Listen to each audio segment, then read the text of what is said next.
ஸ்ரீ குருப்யோ நமஹ. தெய்வத்தின் குரல் இரண்டாம் பகுதி 73வது தலைப்பு பிரம்மச்சரியம். உபநயன உதாரண புருஷர்கள்.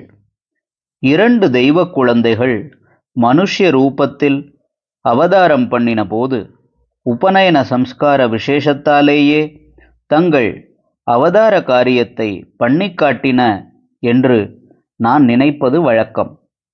வேத மதம் நலிவடைந்த போது அதை புத்துயிர் கொடுத்து ஸ்தாபித்த சங்கரரும் ஞானசம்பந்தரும் தான் அந்த குழந்தைகள்.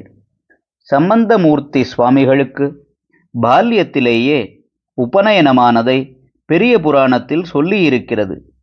நான்மறை ஞானசம்பந்தன் என்று அவரே வர்ணித்து கொண்டிருப்பதிலிருந்து 4 வேதங்களையும் அவர் அத்தியனம் பண்ணினார் என்று தெரிகிறது. ஆச்சாரியாளுக்கும் ஞானசம்பந்தருக்கும் ஒரு தரம் கேட்டாலே பாடமாய்விடும். ஏகசந்த கிராகிகள். அதனால் ஓரிரு வருஷங்களுக்குள் அத்தியனம் பூர்த்தி பண்ணிவிட்டார்கள். கற்றுக்கொள்ளாமலே தாங்களாக சகல வித்தைகளையும் தெரிந்து கொள்ளக்கூடியவர் அந்த இருவரும். ஒருவர் சங்கரர், பரமேஸ்வர அவதாரம். மற்றவர் சம்பந்தர், சுப்பிரமணியரின் அவதாரம்.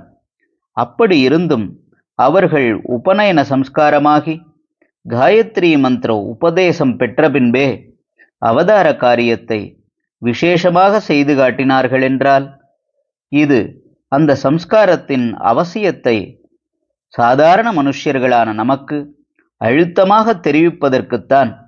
ராஜசூடாமணி தீட்சிதர் என்று ஒரு கவி இருந்தார்.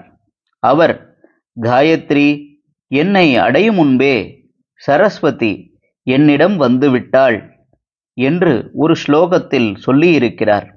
காயத்ரி உபதேசம் பெறுகிற 8வது வயசுக்கு முன்பே இவர் கவிபாட ஆரம்பித்து விட்டார். அதைத்தான் இப்படி சொல்லிக் கொண்டிருக்கிறார். ஞானசம்பந்தரும் 3ஆம் வயசிலேயே தோடுடைய செவியன் என்று பாடினவர்தான். அப்போதே அற்புதங்களை செய்ய ஆரம்பித்து விட்டார். ஆனாலும் பூணூல் போட்டுக்கொண்டு காயத்ரி உபதேசம் வாங்கிக் கொண்டார். அந்த பலத்தினாலேயே மேற்கொண்டு பெரிய பெரிய காரியங்களை பண்ணி வைதிக தர்மத்தை நிலைநாட்டினதாக காண்பித்தார் என்பதிலிருந்து நமக்கெல்லாம் உபநயன சம்ஸ்காரத்திலும் அதற்கப்புறம் காயத்ரி ஜபம் செய்வதிலும் கண்ணை திறந்து விட்டிருக்கிறார் என்று தெரிகிறது. ஹரஹர சங்கர, ஜெய ஜெய சங்கர. தெய்வத்தின் குரல் மேலும் ஒலிக்கும்.